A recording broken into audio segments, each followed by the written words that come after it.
Guys, आप सभी का हमारे चैनल में स्वागत है। आप लोग हमारे साथ वीडियो में बने रहिए। और अभी मैं एक छोटी सी न्यू कहानी सुनाऊंगी। अगर अच्छी लगे तो लाइक करना, कमेंट करके बताइएगा मेरी कहानियाँ कैसी लगती हैं। तो आप सभी का हमारी कहानी में स्वागत है और आप लोग हमारे साथ वीडियो में बने रहिए।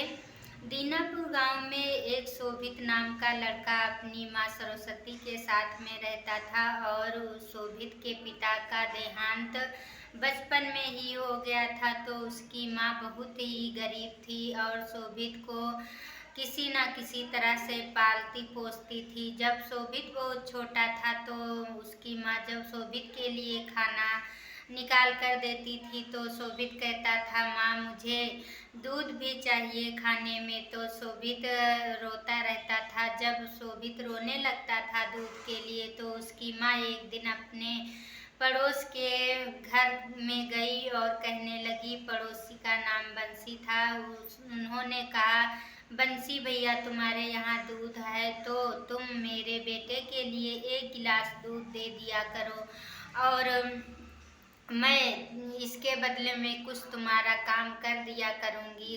बंसी ने कहा, ठीक है। हमारे मुन्ने की माँ बीमार रहती हैं तो वैसे भी हमारे घर में एक बर्तन धुलने वाली औरत की ज़रूरत है, तो आप ही मेरे घर में बर्तन धुल दिया करना और मैं तुम्हारे लिए एक लोटा दूध दे दूँगा और इसके बदले में कुछ पैसे भी दे दूँगा। तो शोभित की माँ कहने लगी, ठीक है भैया, मैं तुम्हारे यहाँ बर्तन धुल दिया करूँगी और तुम मेरे बेटे के लिए गिलास भर दूध दे दिया करना। ये सब काम करके शोभित की माँ शोभित को अच्छे से खिलाती पिलाती और अच्छे अच्छे कपड़े भी पहनाती थी और जिसके घर में कुछ काम धंधा मिलता तो कर लेती थी और शोभित के लिए कुछ भी वो किया करती थी। किसी भी प्रकार की तकलीफ नहीं होने देती थी और शोभित को पढ़ने के लिए स्कूल भी भेजती थी। इसी तरह से जब शोभित बिल्कुल छोटा था तो अपनी माँ से कहता था, माँ तुम मेरे लिए इतनी तकलीफ करती हो, इतनी मेहनत करती हो, जब मैं बड़ा हो जाऊँगा तो आपके लिए मैं अच्छे अच्छे कपड़े और अच्छी अच्छी सब चीज़ ला के दूँगा और अच्छे से नौकरी करूँगा। तो यह सुनकर शोभित की माँ बहुत खुश होती थी और कहती, बेटा तू जल्दी बड़ा हो जाए और मैं आराम से रानी की तरह बैठकर खाऊंगी और मेरा बेटा मेरे लिए सब कुछ करेगा। शोभित कहता था, जी माँ जी, मैं आपके लिए सब कुछ करूँगा और आपको कमा कमा करके खिलाऊँगा। शोभित जब बड़ा हो गया तो वो पढ़ लिख करके एक अच्छा ऑफिसर बन गया और वो अच्छे पैसे पाने लगा। कुछ दिनों के बाद शोभित की शादी हो गई। शोभित की शादी एक बड़े फैमिली से हुई थी। उसकी बीवी बहुत ही शौकीन और मालदार घर की थी, इसलिए शोभित अपनी बीवी को लेके बाहर शहर में रहने लगा और इसके बाद में अपनी माँ को भी अपने पास बुला लिया था। कुछ दिन तक उसकी माँ शोभित के पास रही और उसकी बीवी सीमा उसकी माँ को भला बुरा कहा करती थी और वो माँ के बारे में एक न एक नई बात बताया करती थी, जिससे शोभित अपनी माँ को इग्नोर करने लगा और वह बिल्कुल भी माँ को नहीं पसंद करता था। इसलिए एक दिन सीमा कहने लगी, माँ यहाँ रहती हैं, अच्छे कपड़े भी नहीं पहनती हैं और बिल्कुल एक नौकरानी की तरह रहती हैं। तुम तो एक बड़े ऑफिसर हो, हर कोई आता जाता रहता है घर में, जब देखता है तो वो बोलता क्या ये नौकरानी है, लेकिन माँ नहीं सुनती हैं। शोभित अपनी पत्नी की बात सीमा की सुनकर वो कहने लगा, माँ तुम गांव में क्यों नहीं रहती हो और तुम वहीं रहा करो, मैं तुम्हारा पूरा खर्चा यहाँ से भिजवा दिया करूँगा। माँ कहने लगी, कोई बात नहीं है बेटा, जब हमारे रहने से तुम्हारी बेइज्जती होती है तो मैं गांव चली जाऊंगी और तुम्हारे खर्चे की भी कोई ज़रूरत नहीं। यह कह करके शोभित की माँ गांव चली गई और अब सीमा और शोभित आराम से रहने लगा।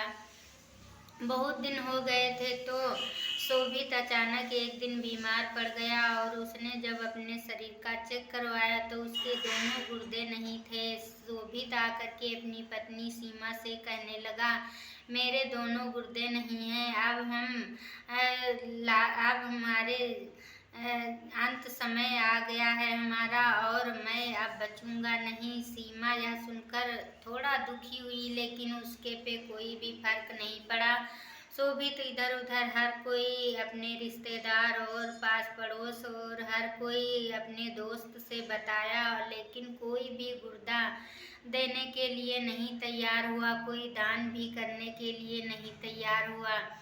शोभित इसी तरह से एक दिन अनजान आदमी डॉक्टर के पास एक गुर्दा आया तो डॉक्टर ने शोभित के पास फोन किया। शोभित को बुला करके शोभित के गुर्दे रखे गए और शोभित कुछ दिन के बाद बिल्कुल स्वस्थ हो गया और अपने घर चला आया। इसके बाद कुछ दिनों तक उन्होंने रास्ता देखी और एक दिन उसकी पत्नी सीमा कहने लगी, तुम्हारी माँ देखो तुमको देखने तक नहीं आई और ऐसी माँ निकली कि तुम्हारा बिल्कुल भी ख्याल नहीं करती है। शोभित को और भी गुस्सा आने लगी, लेकिन एक दिन कुछ लोगों ने शोभित के पास फोन किया और कहने लगे कि शोभित तुम यहाँ आओ और तुम्हारे घर से बदबू आ रही है। शोभित जब वहाँ गया तो दरवाज़ा खोला तो उसकी माँ वहाँ मर चुकी थी और पास के लोग कहने लगे, 3-4 दिन से ये तुम्हारी माँ बीमार थी और बाहर बिल्कुल भी नहीं निकल पा रही, चल फिर नहीं पा रही थी और देखने वाला तो कोई नहीं था यहाँ। और शोभित ने अपनी माँ का अंतिम संस्कार किया। उसको बड़ा दुख हुआ। इसके बाद में जब लोगों की भीड़ इकट्ठा हुई, सब लोगों ने शोभित को धिक्कारने लगे और कहने लगे, तो हमें नहीं पता था कि शोभित तुम ऐसे निकलोगे। तुम्हारी माँ ने तुम्हारे लिए क्या क्या नहीं किया और जब तुम छोटे थे तो एक दूसरे के घर काम करके तुम्हारे लिए सब कुछ लाती थी खाने पीने के लिए, लेकिन तुम ऐसे भूल गए एक अधिकारी होकर। तभी वहाँ से पड़ोस के बंसी ने आए और कहने लगे, शोभित तुम्हारी माँ तुमको जब से गुर्दा दे दिया है तब से वो बेचारी चल फिर नहीं पाई और इसीलिए वो जल्दी मर गई। यह सुनकर शोभित के पैरों के तले की जमीन खिसक गई और कहने लगा, क्या? तो बंसी ने कहा, जो गुर्दे तुम्हारे रखे गए हैं वो तुम्हारी माँ ने दिया है। यह सुनकर शोभित के आंखों में आंसू आ गए और तभी उसे पता चला कि मेरी माँ मुझे इसीलिए नहीं देखने गई थी। तो सब लोग भी बोले कि माँ तुम्हारी इसीलिए तो तुमको नहीं देखने गई थी।